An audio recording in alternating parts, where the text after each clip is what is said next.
Hello students, welcome back. In the last session we have discussed the origin and evolution of HTML and XHTML document. In today's session we will discuss the basic syntax of HTML and XHTML. As we know, HTML it is an hypertext markup language which is made up of tags. So there are different tags used to create an HTML document. So the fundamental syntactic units of HTML are called as tags. So tags are the fundamental elements or units in HTML.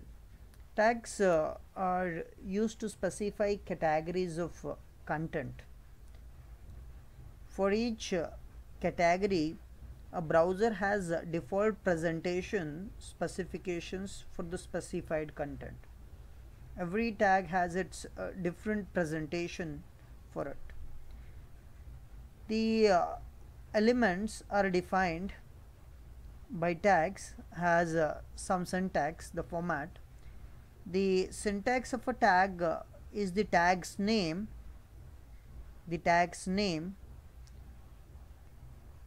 surrounded by the angle brackets. That is, we call it as angular brackets also, the greater than and less than symbols. These are called as angle brackets. Tag names must be written in all lowercase letters. Most tag appears in pairs, an opening tag and a closing tag. The name of a closing tag is the name of its corresponding opening tag with a slash attached to the beginning. You can see here the syntax. The opening tag may look something like this. Inside the angular bracket we have the name of a tag, and the closing tag. Most of the tags comes in pair, that is opening and closing.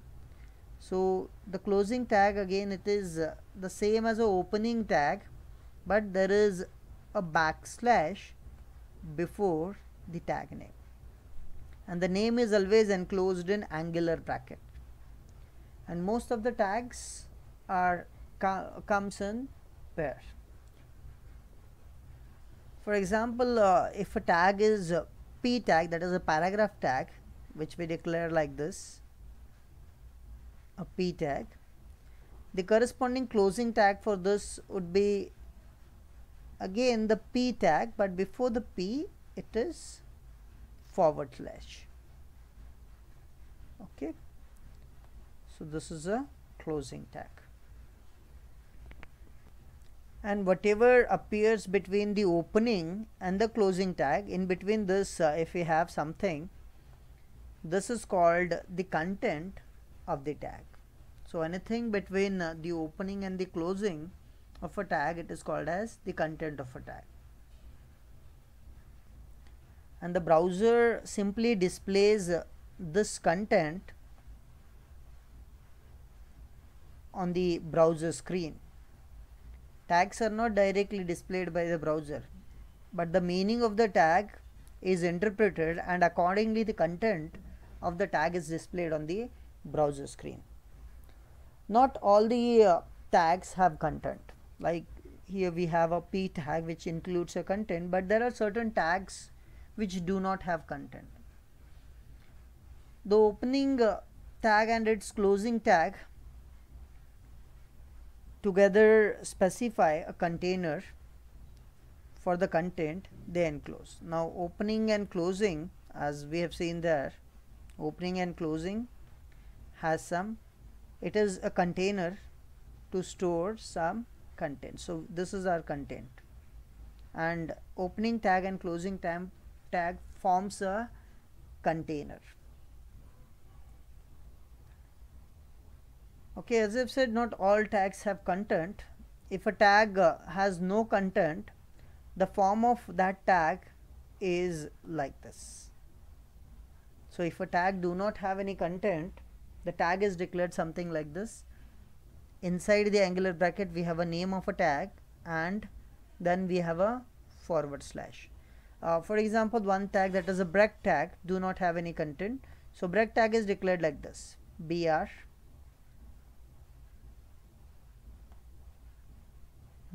and / angular bracket close. So this is how a tag which do not have any content, the tag which do not have a container in between or do not have a closing tag, separate closing tag. So those tags can be declared like this. The container and its content together are called as the element, as we have seen in the last example. Here you can see we have a paragraph tag, open and close, and in between we have some content. So paragraph tag, open and close, forms a container. So the container and its content together, it is called as an element in HTML. Remember, the container and its content together, it is called as an element. Even a tag can have some attributes. So attributes simply specifies some additional information about the tag, and such attributes appears between its name and the right bracket of the opening tag. So attribute always appears in the opening tag. For example, we have a tag paragraph, I said. So if a paragraph has some attributes, so how those attributes are declared? So P, this is our opening tag. So after the name itself, we have to define the attributes, like there is an attribute called as align attribute. So it is declared like this: align.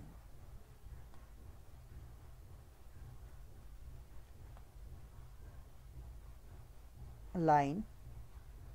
Then the attribute always comes in pair, that is value key value pair. So this is the name of an attribute, then the value may be value is always enclosed in double quotes. So say left or right, or even an alignment can be center. Okay, so this is how an attribute is declared, and it is declared inside a opening bracket. You can see this is opening bracket of a paragraph tag, and then you can have a closing bracket of it also. That simply means paragraph tag is generally used to display some paragraphs on the web pages, and some additional information about the paragraph can be specified by using these attributes, which says alignment of that paragraph has to be left, or it can be, if we specify right, the alignment has to be right. So attributes can be specified like this, and there can be multiple attributes also. So we have specified a single attribute here, that is align is equals to left, but a paragraph, if it has some other attributes, those attributes can also be specified here by leaving one space in between. Okay. Next, comment lines can also be declared in HTML document or XHTML documents. Comment lines are useful, and we have seen we have used comment lines in our programming languages, and these comment line increases the readability of the program. Same way we can use comments in HTML documents as well. The syntax of comments in HTML document is something like this. We have the angular bracket, exclamatory symbol, then two dashes, and then we can have a comment in this dot dot places, and lastly it is closed with again two dashes and angular bracket closed. So in between this we can have any comment which is ignored by the browser, means that particular tag is not interpreted by the browser. So this is a comment tag which is used to specify comments in HTML, XHTML documents. As I've said, browser simply ignores comments.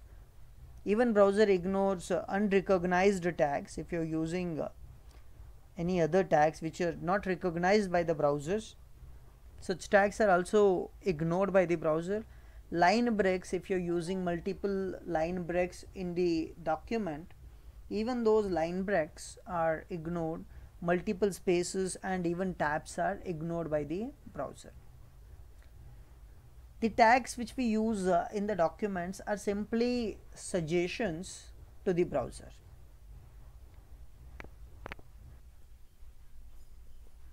Even when the browser recognizes the tag. So these are simply suggestions to it. A browser may implement a particular tag in a particular different way. So let us create a simple HTML document to display a line of text. An HTML document or an XHTML document can be created by any text editor.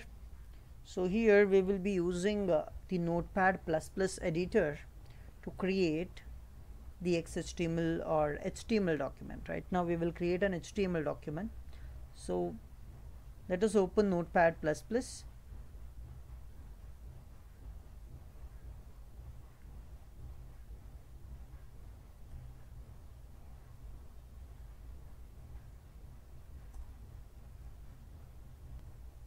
Okay, Notepad++ is open. HTML document always starts with one root tag. We call it as root tag, and that root tag is HTML tag. So we have to start our HTML document always with an HTML tag, and this tag comes in pairs. So we have an open HTML tag and we also have a closing HTML tag. So inside this HTML tag we can define our HTML document. Now this HTML tag contains many different child tags. One of such tag is called as the head tag. As the name suggests, head tag it is used to specify some heading information. Usually a head tag includes one more tag. So even this comes in pairs. So we have head open and head close. So generally a head tag includes one more tag called as the title tag. So it contains a tag called as title tag. Title tag is used to display information in the title bar of a web page. When you display a web page on the browser, there is a title bar. On the title bar, if you want to display some content, that content needs to be added inside the title bar. So let's say my first web page. Okay, then we need to close the title bar. Title bar always comes in pair. So we have a open tag, we have a close tag, and this is the content of this tag. And all this together it is called as an entity in HTML. Okay, so we have an HTML tag, inside that the head tag, inside head we have a title tag, and then we can have one more important tag, that is the body tag. The body tag it includes the content which you want to display on the body of a web page. The content which you want to display on the web page needs to be included inside the body tag. The contents which are included in the head tag are not directly displayed inside the body or on the web page itself, but as I've said, the title displays the content in the title bar. But if you want to display something in the body of a web page, it has to be included in between body tag open and body tag close. So then only that content gets displayed on the body of a web page. So if you look at this document now, this document specifies a general structure of a HTML document. So general structure of a HTML documents may look something like this. We have HTML, then the head tag and the body tag. Some of these tags like head tag, it is optional. You can include it only when you need to add the heading information, but the other tags like HTML and body tag are required in all the HTML documents. Okay, So this is a simple HTML document which we are creating here. So what I'll do is I'll use one more tag called as the paragraph tag here, p tag, and by using p tag I'll add some text. I'll display some text on the body of a web page. I'll display text that is hello HTML, and the paragraph tag we will close it. Okay, so let us save this document. To save this document, we will save this document in D drive. Name of the HTML document can be any name. I'll just name it as hello.html. The extension of the HTML document has to be .html or .htm. So save it. Once you have saved your document, how to execute this document? If you're testing the HTML pages, you can directly execute the HTML pages by double clicking on the file.